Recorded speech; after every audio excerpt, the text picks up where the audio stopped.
and welcome to another episode of Furry 5 Minutes, where there appears to be a not so much furry but hairy dwarf thing. Oh, you'd be judging me by my beard, would ya? Yeah, Matt decided that you he put a wanted to beard. go full dwarf this week for some bizarre reason, so we have dwarf. Honestly, it was because my trackers are not working. I've given up on them, and this was one of the avatars I could not wear with the trackers, so I thought I'd try it out. So Yeah, quite so a little for this. a little off theme this week, admittedly, but we are, if but humble hosts. We allow We still have exceptions occasionally. Yeah, we still have furries in here, so Hmm. well, creature with more hair in skin or Yeah. I don't know how to say that again. Because I want to explain. Anywho, Yes. Anyway, does anybody want to go first? In particular, do they have a topic that they're just dying to tell everyone? I nominate Matt this week because he wasn't here last week. Okay then. Thanks. Okay then. I will push the button. 5, Button has been pushed. 3, 2, 1. come guys. Hi, I'd like to tell. Okay, I'm gonna just drop the whole thing. I'd like to talk to you guys about some nostalgic things from back in the. I can't remember if it was the earlies or the late 1999s. Because have any of you heard of a studio called Bullfrog? Yes. Yes. And what is their one game that you know I'm gonna bring up? Probably either Black and White, Theme Park, or Theme Hospital. I would say Battletoads. Okay, for once, they're all wrong. Really? Oh wait, unless you're talking in about fact- Dungeon Keeper. Dungeon Keeper. Aye! This lad didn't know what he's doing! You got that right! Because I'm talking about Dungeon Keeper! You were playing War for the Overworld just last night, so that kind of clued me in. That's also why I wanted to be a dwarf, because you fight the dwarves a lot in the campaign. So, It's tough. It's tough skill. So yeah, I gotta say though, from both the times when I was growing up and to the times when, well, I had my own computer and I grew up even more, and as the days went by, the game became less and less compatible with modern hardware, and when the Dungeon Keeper that we got on the mobile app that we do not talk about what we're talking about anyway because we like to talk about what we should not talk about, it's an endless cycle. Whee! I can do that too, newbie! I always make myself dizzy when I do that. Alright, just wait until you down a couple of kegs, eh? And we'll see who's been puking the best. I bet you I would win. I'd chuck up a whole storm like you would not believe. Get on with But it. I started really sobbing growing up when I realized that eventually Dungeon Keeper 2 was not going to work on my computer anymore. I struggled to get it installed every time when I had to get back to it again, and encountered errors. So when eventually, even though I had grown up and almost forgot about Dungeon Keeper 2, then on came War for the Overworld. I didn't pay it that much mind because I thought it was going to fail. But as time went on, eventually I looked back to it after a couple of years later. It was out of early access. It was fully fledged, really well done. And they even got the legendary actor Richard Ridings reprising his role as the mentor. The guy that talks to you about everything that happens. Nice.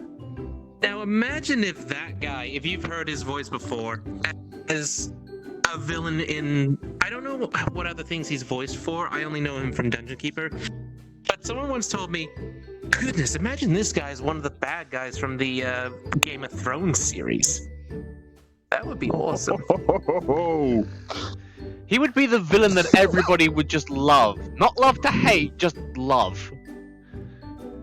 Yeah. Yeah, and would look to their once were favorite characters and go. You were just waiting to do that. I thought you were going to leave that until the end. I accidentally hit it, so I thought I might as well. But yeah, I gotta ask you guys though. I'm not sure how good or bad it will work, but if you guys have or do plan on getting War for the Overworld, would you play it with me? I currently have it on my wish think I maybe list, have it. so... I think I have it. I'm not sure. Besides, you would probably kick my ass. I'm terrible at RTSs.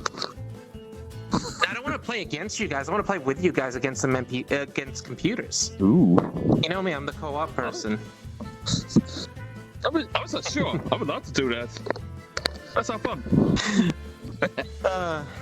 So, with that being said, I have to ask, how many of you that are watching this series, how many of you played Dungeon Keeper 1 and 2 back in the good old 90s?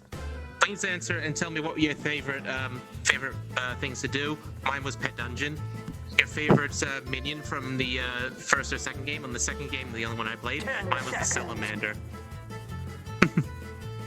Did any of you play Dungeon Keeper 2? Nope. No. We could try it. Okay, enough. Not the 2. I played the first one. The only problem is that one I have for some reason over here. They have stupid rivets on it for some reason. So all they will have over here in my country, let's say they were not nice. I might try it. Toast your PC out. I could run it through DOSBox or whatever emulator it needs to make it compatible again. Yeah, but I don't mean as in like let's play Dungeon Keeper 2, because I don't even think we'll be able to even play that multiplayer. And besides, I don't even have. I was talking about War for the Overworld, which you guys played. Oh no, I wanted to play the OG as well. Sweet. Anyway. Just poke at something old. Yeah. So, who wants to go next? And Matt is changing for... He's changing. What did he change into? That.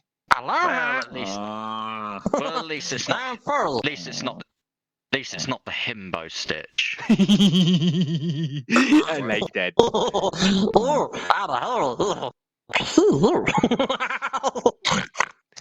Okay, so you go next. me go next. Okay, me go next. Me You push go button. next. 5, Me push button. 4, Me push button. 3, 2, 1. Oh dear. Begin.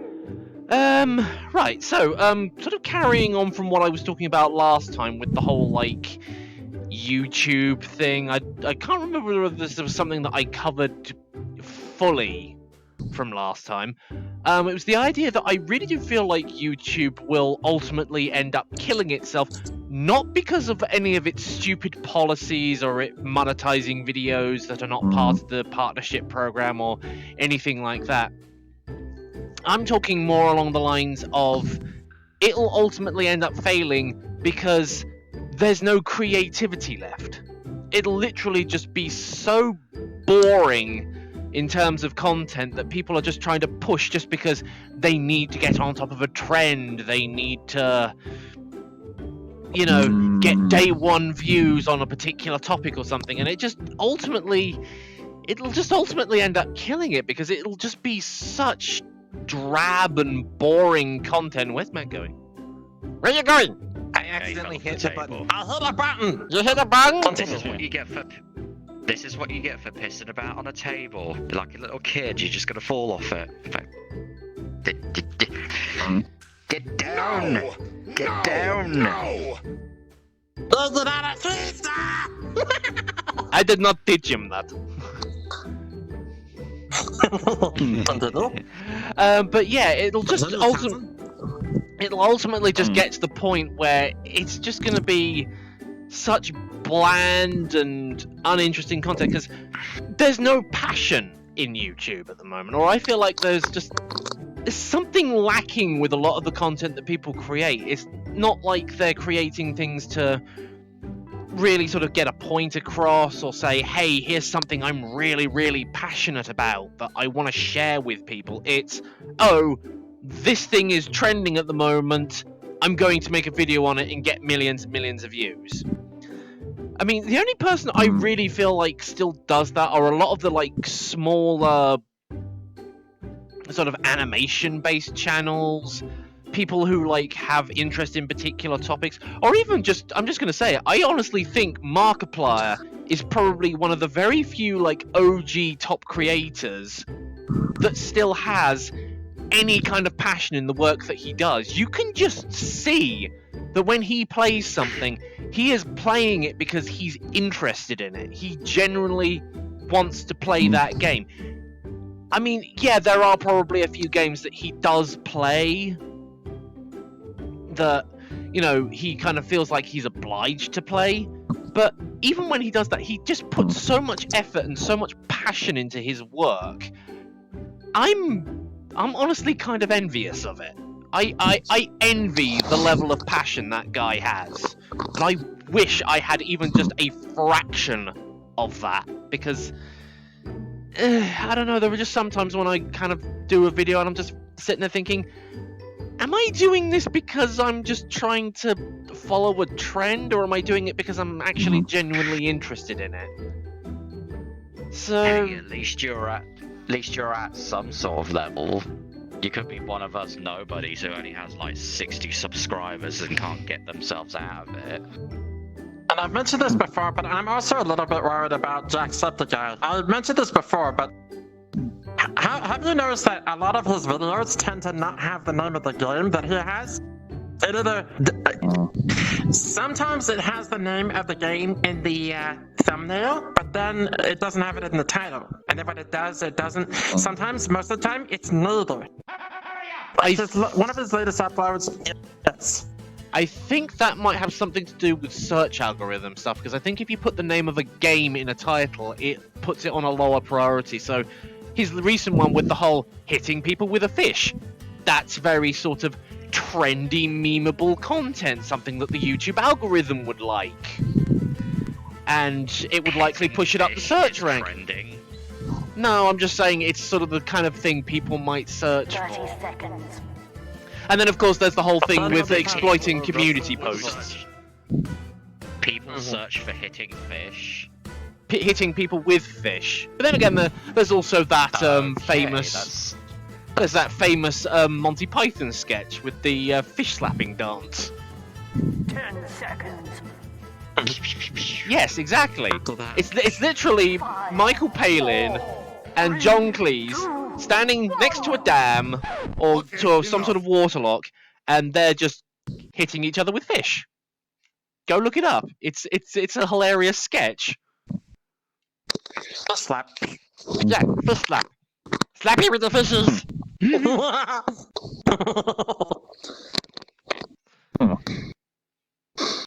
But yes, I rambled and ranted for 5 minutes. Somebody else's turn, and there are only 2 fuzzballs left. But then again, can you really say that Error is this really fur or is it skin? Come on, that's fur. Is it?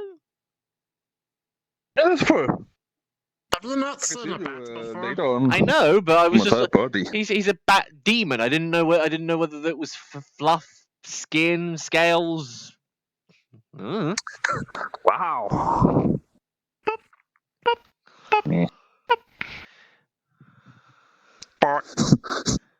Honestly, yeah, it's fur. It's not thick fur like you or Frozen have, but it's still fur. Okay, so sort of like very thin fur, and I guess this means Frozen's going next. 5, 4, Buffalo. 3, 2, Okay. 1. Okay. Begin. So I've literally just thought of this on the spot, thanks to you, John Cleese. Glad I could help. A few weeks ago, Shrek 2 was on ITV on a replay. And I was very excited about this because Shrek 2 is hands down the best one in the series. You could never, ever ruin Shrek 2 for me. Any other one, don't care. It's Shrek 2. I What just about love the Shrek final 2, one? but What was the final one where he changed his past? Oh, it's where he goes into Shrek an Forever alternate. After. Yeah, That What was number the was fourth that? one. fourth. That was the That was fourth number one. 4. Did you know that was intended to be the end that the creator wanted it to be? No idea. Probably not. I'll show you at it that later, but point. continue with what you were talking about with Shrek 2. I felt at that point the story, the whole series was probably getting a bit weaker at that point. But going back to Shrek 2, when we were watching, me and my parents were watching it over a couple of weeks ago. It was like closer to Christmas, I guess. I noticed a couple of things that were a bit different. Like, there's one scene where the king is just like, he sprains his ankle or something, and they're like, the queen is just like, oh, what happened? And he's just like, oh, the old crusade wound is playing up again.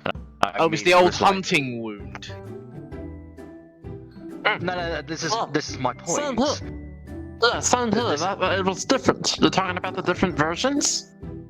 Well, this is what I found out that day. I didn't know that each country had potentially different versions, like the UK and US versions are vastly different. So for us, I grew up with him saying the old hunting wound, but in the US, it was the old crusade wound, because apparently that would be too offensive for us crumpet munchers. And I'm like, okay, maybe somebody would be offended by that for obvious reasons. But then later on, I noticed something else, like some of the voice actors. Yeah, that's it. The ugly stepsister. The voice was different as well. Yeah, that was one thing I always noticed between what they showed on the trailers and what they was actually in the film. For at least for our version, the voice actors for two characters were different for some reason. And then I looked it up, and our version had a lot of British accents in it. Like, the studio went out of their way to hire some British actors. And if you compare it to the US stuff, it makes... I don't know, there was... You know the scene where they've got all the celebrity fairy tale characters going down the red carpet, and there's the woman announcer. Yeah, that one I definitely noticed was different from the trailers. Well, her voice is by some famous presenter in America that makes sense to America, but for us, we've never even heard of, and we've got another person that we know, well, I don't really know because I don't listen too much to celebrity TV or whatever, with a squeaky voice or whatever. And I just assumed that was the norm. American version. I think I got the American version. It's just You would have got the normal version or the US version. For some reason, ITV decided to play the US quote-unquote normal version and not the English, the British one that we usually get on like DVD or VHS. Yeah. So the whole thing was just, it just felt a bit odd to me growing up with what I thought was the normal one, but it was still good. I mean, the voices for the ugly stepsisters felt a bit better. And for the woman presenter on the red carpet, yeah. Fun fact, the whole reason why it's sort of a similar thing, the whole reason why Mel Gibson was in Chicken Run is so that they could advertise it to American audiences, because otherwise they wouldn't have known anybody in the film.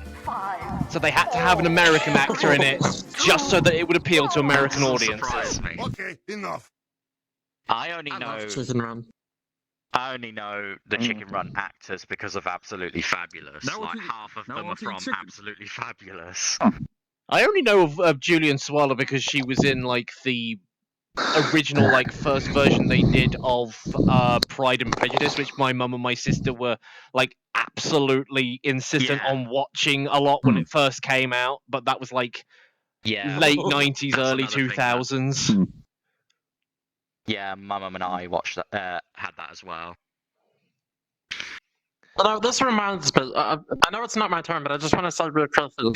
I know I've talked about this before, but not here. But speaking of different versions, I'll still never get over the idea that the fact that I never realized what Contra was when I asked for it. People were asking, "I did not know Contra." They show me it, I recognize it, and I'm thinking, why does it not ring a bell?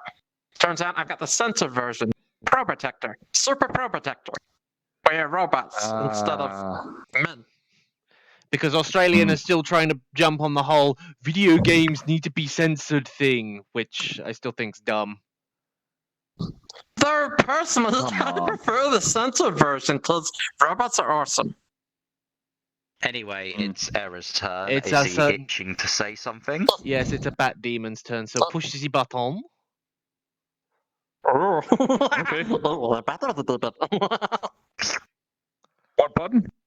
That button! You know, I got a button right here, though. Was that delicious? This button.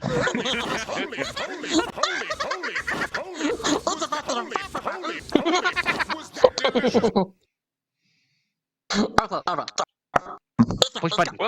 Push button. Hold on. Hold on, let the people have their fun before I begin to talk. Because I feel it will take like a miss.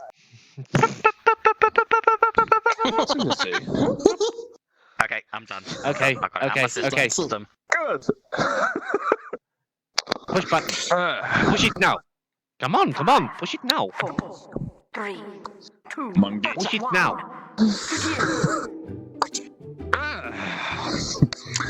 So.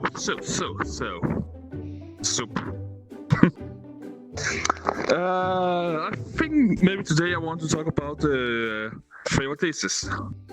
Yeah, I'll talk about food again. Sue me if you do not like. Oh wait, you cannot sue me.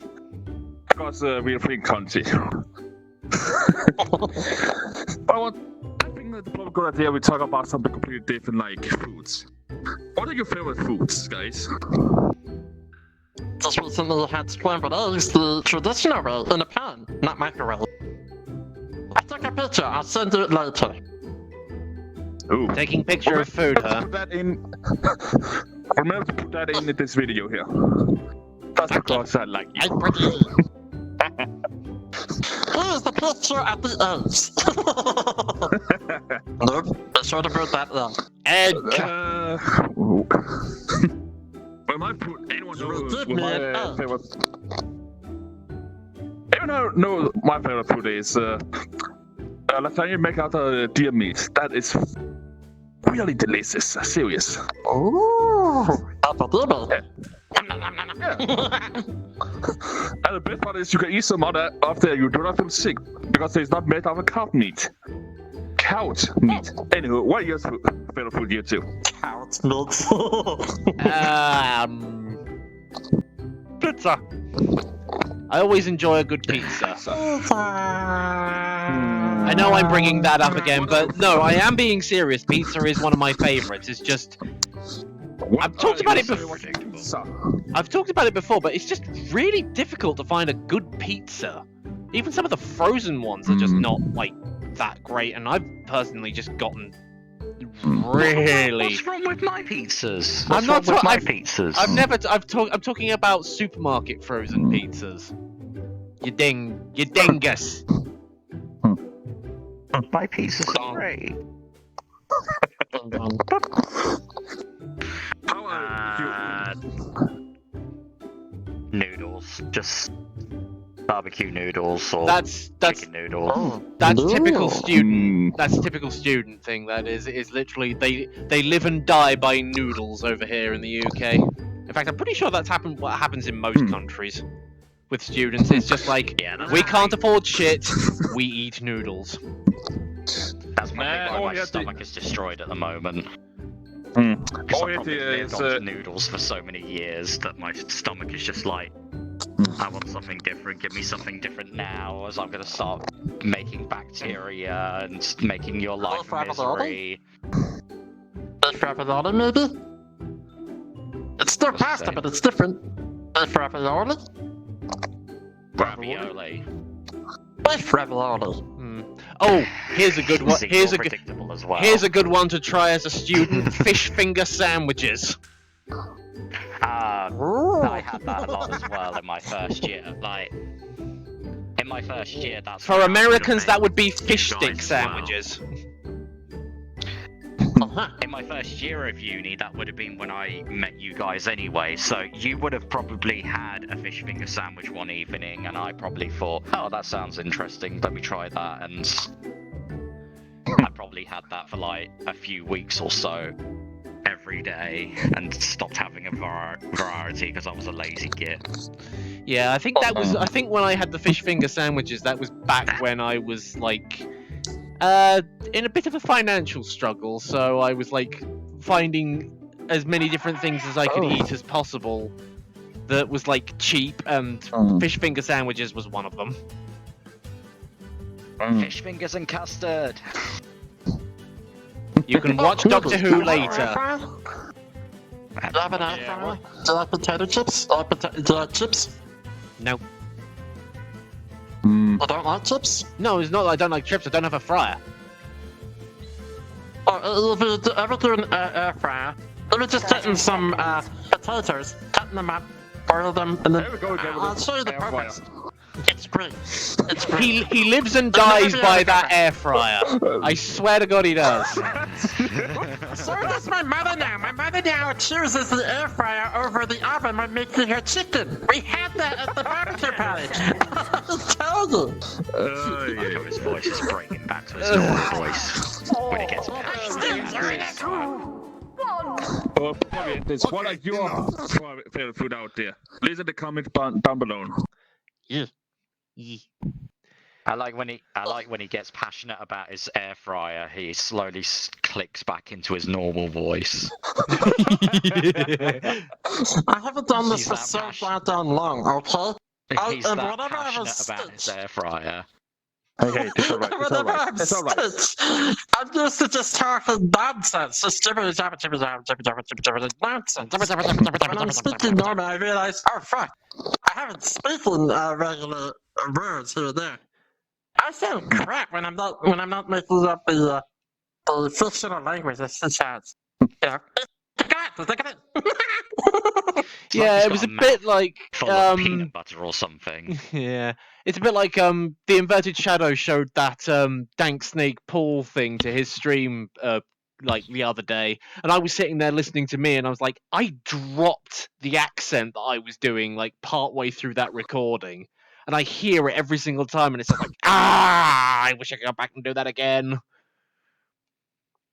You had an accent. Yeah, because I was kind of doing this kind of voice, because I was imitating DSP. Stop. Okay. Use the hammer on him. With pleasure. No! Why am I toxic? Oh yeah, I did a DSP. Yes. Anyway, ending on that note, that is the end of the. I was about to say that's the end of the stream, but no, I'm not straight. But hang on, I'll just go stand. I'll go stand over here in the corner and bang my head against the wall. Oh wait, I'm in VR. I can't. All do right, shit. Sam. All right, Sam. It's okay, I'll make the sound. There you go. Thank you. But yeah, that is the end of the podcast for this time around. Shay was supposed to be here for this one, but he fell asleep. Fall asleep. So I tried calling him 4 times and he wouldn't wake up. So Shay, if you're watching I just this, checked. He's still asleep. next time you're on here, okay? Be He's on the still asleep. podcast. So yeah. So until He's next dreaming time, of folks. beefcake. Yes. Until next time, folks, thank you everybody for watching, and we will see you all next time on the next Furry 5 minutes. So, goodbye, everybody. Later, Mortis. Ah.